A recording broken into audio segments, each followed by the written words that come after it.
Hey loves, welcome back to the channel. My name is Sunkiss and this is Sunkissers!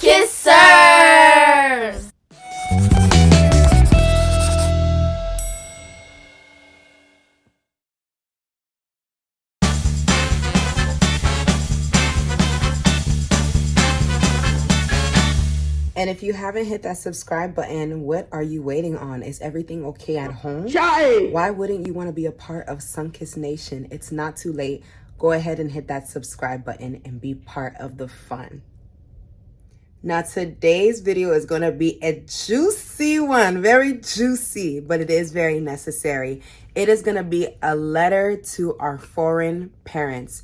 I'm African, so specifically a letter to our African parents.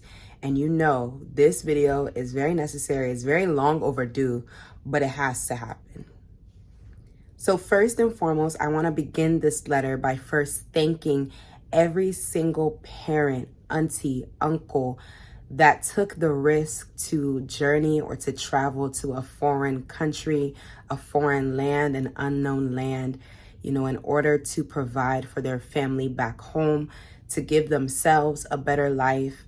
And as a result, they had kids in this country and afforded their kids so many opportunities that we most likely would not have if we were back home in our various countries. So thank you so much for taking that risk, for taking that step to come to an unknown land in order to provide these opportunities for all of us. Thank you from the bottom of our hearts.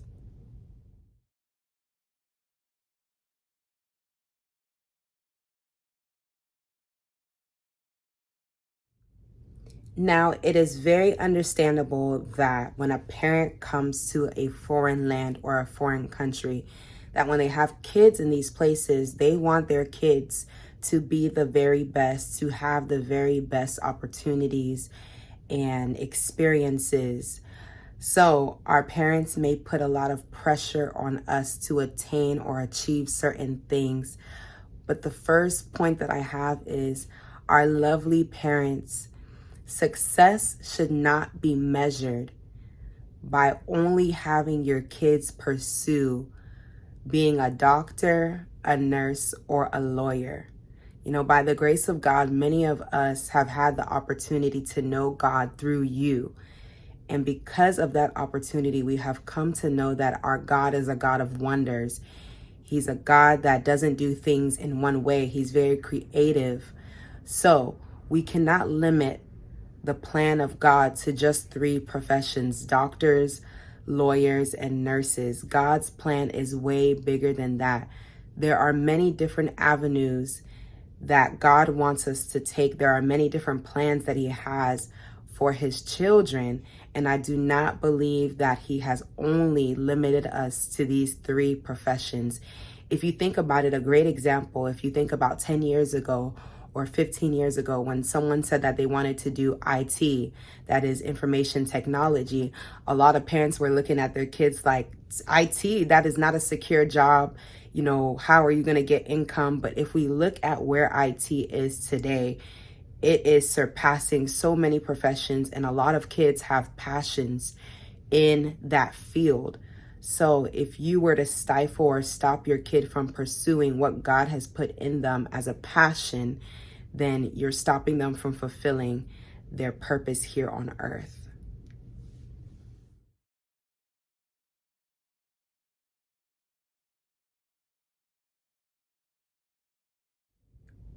And we see a lot of times that, our parents have put their dreams on the back burner in order to provide for the family. So maybe your mother or your father had a dream of becoming a lawyer or a banker or just something. And because they came to this country, because they had to put a stop to their education in order to provide for you, they have put their dreams on the side. So we see that a lot of African parents are pushing their kids to fulfill the dreams that they once had for themselves. But again, we have to be sensitive to the fact that every person is created differently. Every person is unique, and the plan of God on each person's life looks very different. So I don't blame African parents at all. They definitely want the best for their kids. They want their kids to be secure. They don't want their kids to struggle when it comes to their careers. But please trust God enough to know that the passion that He has put inside of your kid is what is going to keep them, is what is going to have them fulfill so many things in this life. And if God is in the equation, He will blow your mind. He will take care of you. He will be Jehovah Jireh, your provider. So what parents can do is, continue to encourage their kids, make sure that their kids have a plan and know exactly where they're going with the career or the profession that they've chosen.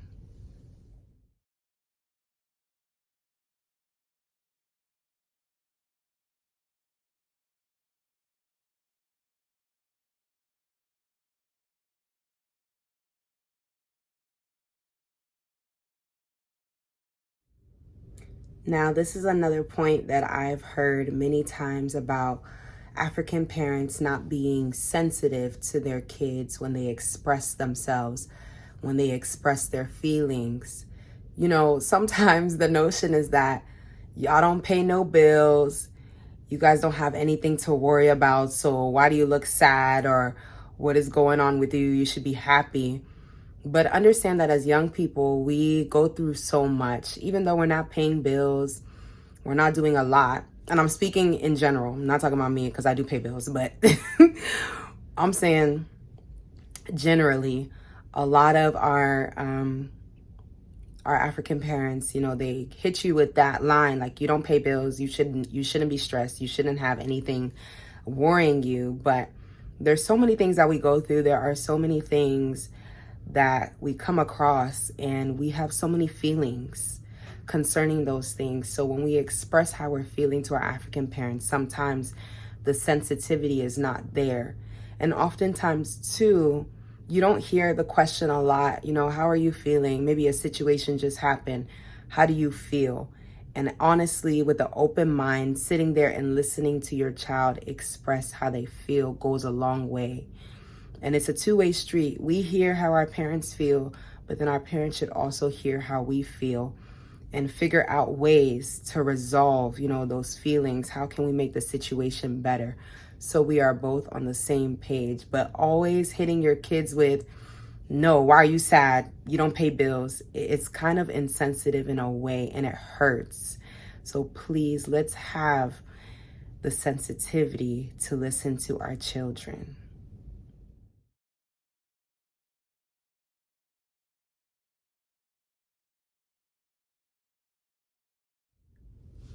Now, this next point is actually one that I love so much because it cuts across a lot of our experiences as foreign children, as African children.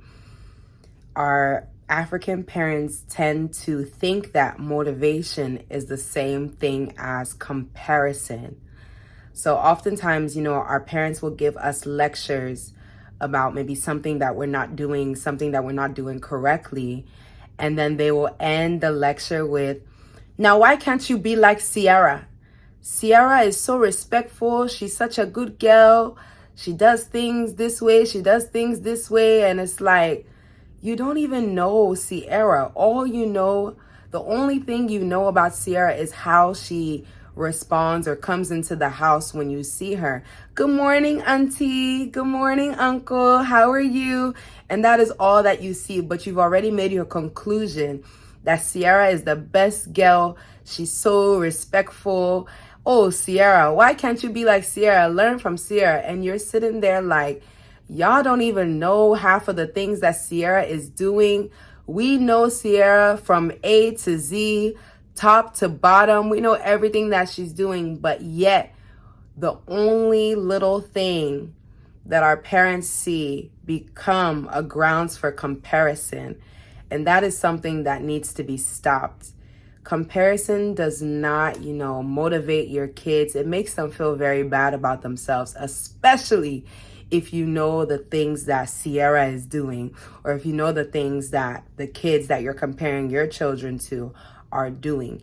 If you feel the need to compare your children to anyone, Use public figures, Barack Obama, Michelle Obama, Oprah Winfrey, all those people that are famous that are doing things out there, LeBron James, whatever the case may be.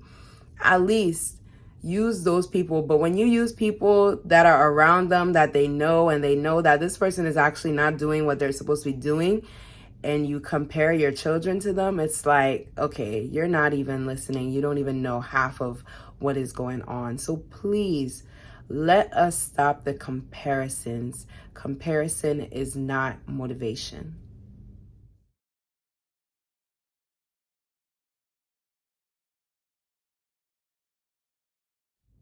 Now, this is a round of applause, a thanks, a kudos to all African parents out there and their parenting styles. When we compare their parenting styles to the Western type of parenting, me personally, I would choose the African style just because there are so many things that they raise us with and train us with that you probably won't get in the Western style of parenting. That is not to say that adjustments or changes don't need to be made, but overall, their parenting style is something that is very rare. It's a true gem, and it truly will train up a child in the way that they should go. But of course, changes can be made, and the way children respond to the parenting styles too, can be adjusted. So it's a two-way street. It's a work in progress. But overall, thank you for your parenting styles. Thank you that, it does take a village to raise a child, and so forth and so on. Thank you, thank you, thank you.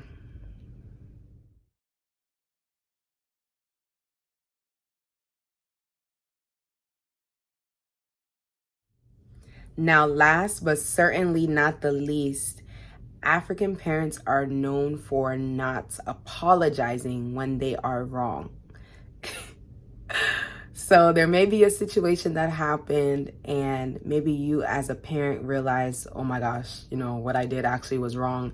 My child was right. But instead of going to the child and say, hey, this is what happened earlier. My bad. I do apologize for that. And then move forward. They say that African parents will try other means of apologizing. So if they know that they're wrong or a situation happened and they're in the wrong, they won't come and say, I'm sorry. They'll rather say, hey, come and take this money and go and buy some lunch.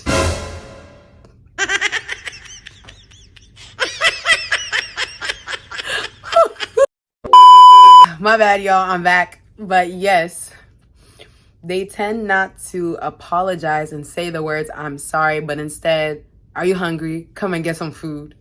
Those type of things. So I think it is important. Kids, when they do something wrong to their parents, they are expected to come and apologize. Mommy, daddy, I'm sorry for the way I behaved. I will make sure that it doesn't happen again. But times when the parents are actually wrong, I don't know if it's because of pride or because they're taught that adults don't apologize to children, they won't come and apologize. They'll just find other means of saying they're sorry, but not actually saying the words, I'm sorry. Let's break this chain. Let's break, these tendencies or these, I don't even know how to put it, but let's break it. Because it's okay for an adult to apologize to a child. It doesn't make you any less of an adult. I think the child will take a step back and be like, wow, my mom just apologized to me. Like, that's really big of her. My dad just apologized to me. That's really big of him. Like, the respect factor will go, even above the roof there. So let us apologize when we are in the wrong. African kids, African parents, it doesn't matter who you are. Let's make apologizing common. Let's make it something that is part of us. I hope you enjoyed today's video on the letter to foreign parents, aka specifically African parents. As you all can see with the tweets that I put in this video, I'm not the one saying this informational. Other African kids share the same experiences, have the same experiences, and they've put that on Twitter. And I found the tweets and I put them in this video, and I decided to elaborate more on these tweets. So please don't come for me.